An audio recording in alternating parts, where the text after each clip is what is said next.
To begin our experiment, we will be using Pillsbury Moist Supreme Strawberry Cake Mix. But in our case, we'll be making cupcakes to better show the physical and chemical change. In order to make these correctly, we'll be following all of the instructions as indicated on the box, using all of our ingredients that we have at hand. To begin, we will prepare the mixer for use by plugging it in the wall, pulling it away from the wall, taking off the lid, unhooking it, and unscrewing the bowl. Next, we will open up the cake mix and pour it into the bowl as instructed on the back of the box. The instructions clearly state, blend cake mix, water, oil, and eggs in large bowl until moistened. Beat with a mixer on medium speed for 2 minutes or whisk by hand for 2 minutes. So, we will start off with the cake mix into the bowl.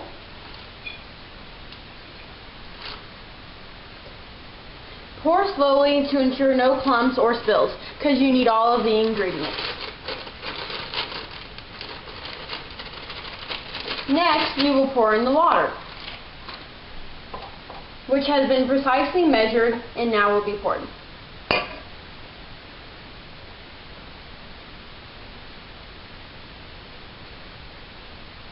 Next comes the oil.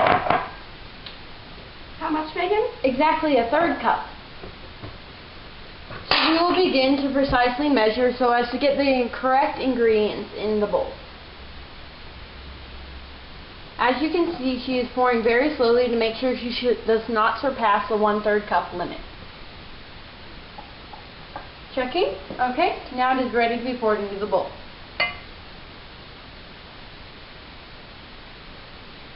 Next, we will add 3 eggs as instructed on the box, cracking them open. 1, making sure I do not get any shell in with the mix. 2, and for our 3rd and final egg.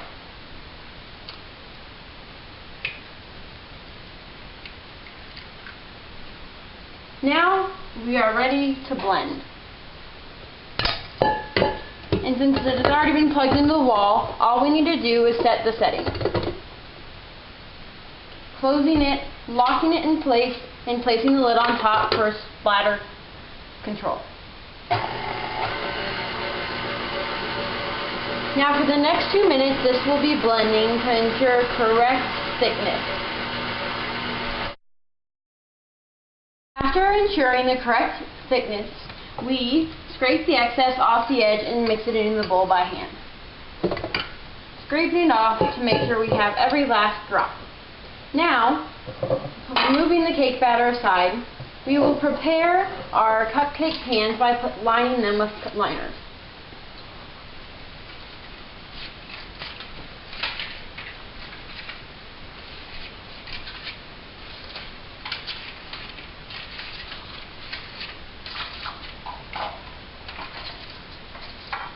And since we have run out, we will use pan baking spray to fill the rest.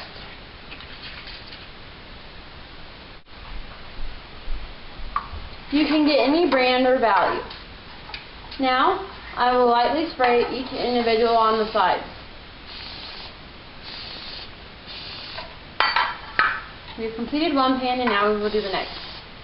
We are spraying 24 holes since that is what the recipe will make.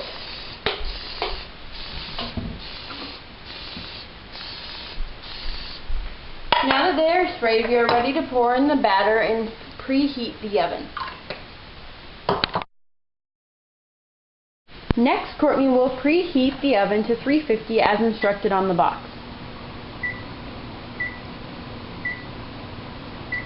While the oven is preheating, we will begin to pour the batter into the pan. Now Courtney will begin by filling the cupcake pans 2/3 full as instructed on the box.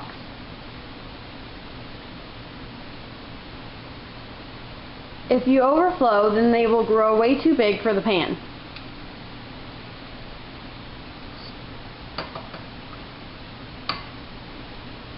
When she is done with all of the pans, we will be ready to put them in the oven.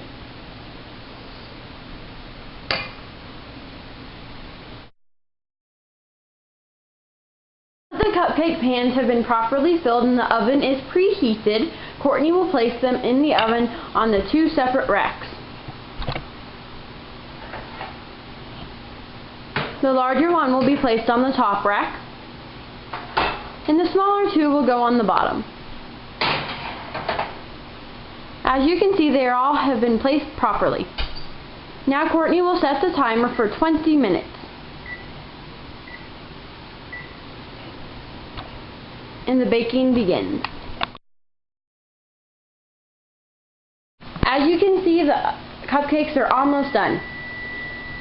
But before Courtney can take them out, first she will turn off the timer.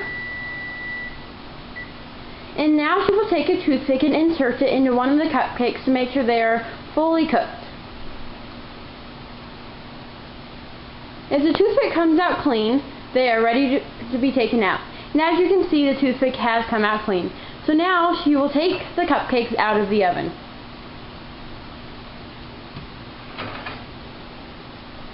The first pan,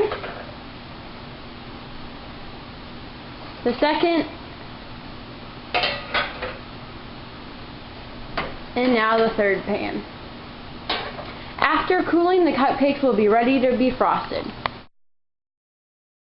As you can see, the batter has gone from a liquid to a cupcake, a solid. Now Courtney will cut into the cupcake to show how nice and spongy it has become. See how great the inside looks, and that is because of the perfect baking time.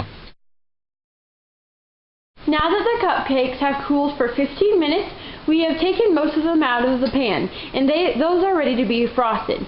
Courtney will show you how to take out the rest without breaking them. As you can see, she's getting around all the sides to ensure that it does not break when she pulls it out. Now you have one perfect cupcake. After she gets out the rest, we will begin frosting.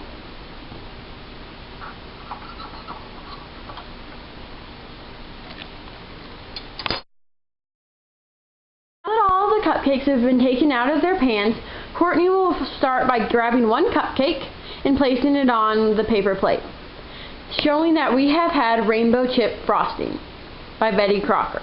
This works the best because it is whipped and creamy so as not rip the cupcake. She will take the lid off, and using her knife will take some frosting and start to frost the cupcake.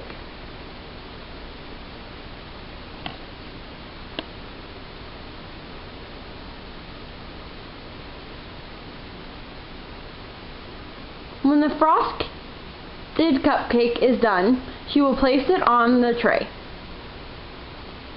Now 23 more to go and we will be all done.